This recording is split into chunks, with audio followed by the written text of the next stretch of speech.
Parenting in today's world can be very challenging, especially when it comes to ensuring your children grow up and with a balanced perspective and a grateful heart. Spoiling can lead to entitlement and lack of appreciation, but the Bible offers timeless wisdom to guide us in raising well-rounded and humble kids, teaching them gratitude. So in essence, we need to teach our kids, encourage your children to be thankful for what they have, and make gratitude a daily practice by praying together and thanking God for all our blessings. One thing that I decided to promote in my family is to have my kids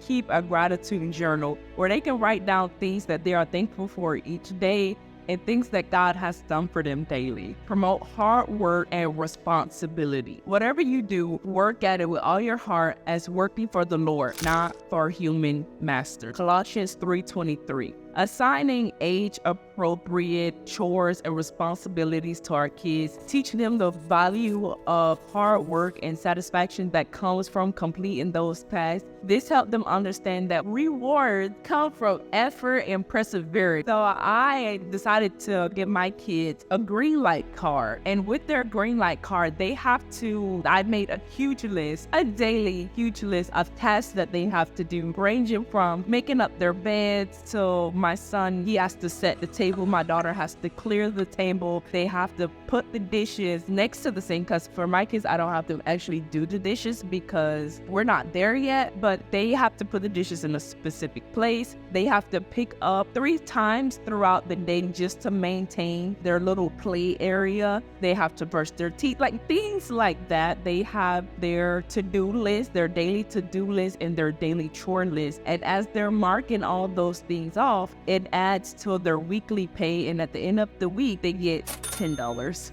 And that just teaches them hard work. And when they know that hard work comes with reward, when you are putting in the work and you're putting in the efforts, that just teaches them solitude. That just teaches them to be more appreciative of what they have, because they understand how hard you have to work to get the things that you have. It is more blessed to give than to receive. So involve your kids in acts of kindness and generosity. Encourage them to share their toys, to donate to those in need, or participate in community services. This teaches them the joy of giving and help them develop a compassionate heart. So with my kids' green light card, and no, this video is in no way sponsored by Greenlight at all, but I have used my green light card for my kids in a way to really help them be unspoiled. So with our green light card, when they get their $10 at the end of the week, they have to tithe. Obviously, 10% of $10 is $1, but they're kids, whatever. So their $10, whether we go to church, they have to give their $10, or if we decide to go watch service online that week, then they have to log into the app and tithe that way. But either way it goes, my kids have to tithe their $1 every single week, and they see me and daddy tithing as well. And it just teaches the biblical principle of obviously giving back to God, and knowing and remembering that all that we have gotten from God, and he asks for his 10%, and we can give it to him, because all that we have is not necessarily from ourselves, it's from God. God has given us everything that we have. And we are trusting God with what we have by giving him back what he's asking. And as far as donating and things like that, twice a year, especially before the big holiday season, Christmas, I have my kids get a bid and go through all their things, absolutely all their things, and donate and give away things that they no longer need, things that they don't really care for anymore, and things that they generally just don't want, and before the holiday season comes about. But donating and tithing, of course, it just teaches them kindness, generosity, and to be selfless instead of selfish. And this year, it is my goal to try to get my kids to participate in community service, especially at our local church. I know that they have a youth center where the kids can participate and do things like giving out flyers and, being on the welcoming committee and things like that. We're going to get there. Set boundaries and be consistent. Discipline your children and they will give you peace. They will bring you delights and desire. Proverbs 29:17. So we all know kids, they like to test the waters. So establishing clear rules and boundaries in your household, consistently enforcing these rules and helping your children understand the importance of discipline and respect, and explaining the reasons behind the rules so they learn values and boundaries. I know growing up in my household, a lot of times I heard, because I say so.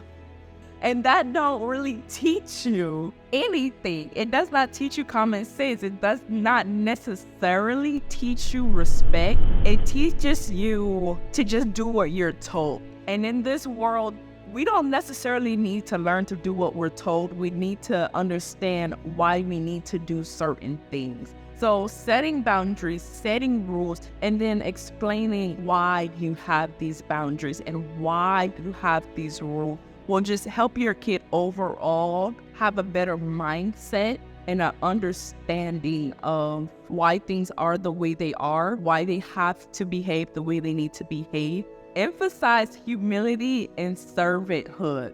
Do nothing out of selfish ambition or vain conceit. Rather, in humility, value others above yourself. Philippians 2:3.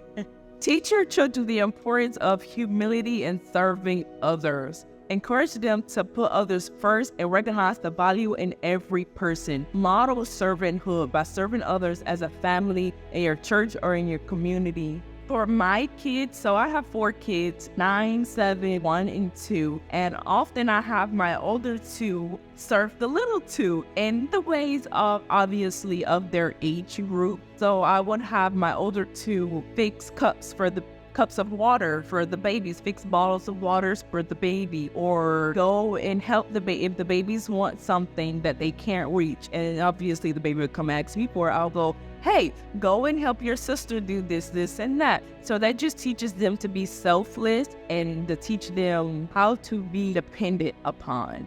I know a lot of kids are used to being dependent, and obviously they're going to be dependent. But teaching them to be dependable is a great thing. It goes hand in hand with humility. So I like to teach my kids to serve others, to serve their younger siblings, to serve each other, and to serve me and dad.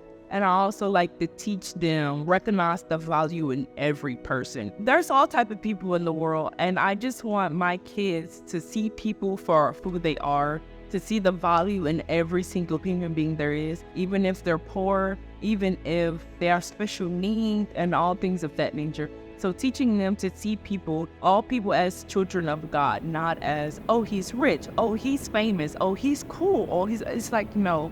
We see everybody the same, and we base people off the way that they behave, the decisions that they are making. So raising children in a world of abundance is a challenge, but leaning on biblical principles, you can guide your children towards a life of gratitude, hard work, generosity, discipline, and humility. Remember, the goal is to shape their hearts and characters to reflect Christ's love and teachings. With prayer, patience, and consistent effort, you can help your kids grow into responsible, kind, and humble individuals. Again, thank you so much for watching. If you enjoyed this video and want to see more content on Christianity, parenting, and all things mom life, be sure to comment and subscribe. Don't forget to hit that notification bell so you never miss an update. And comment which tip was your favorite. Which tip would you implement in your life and in your kids? See you in the next video.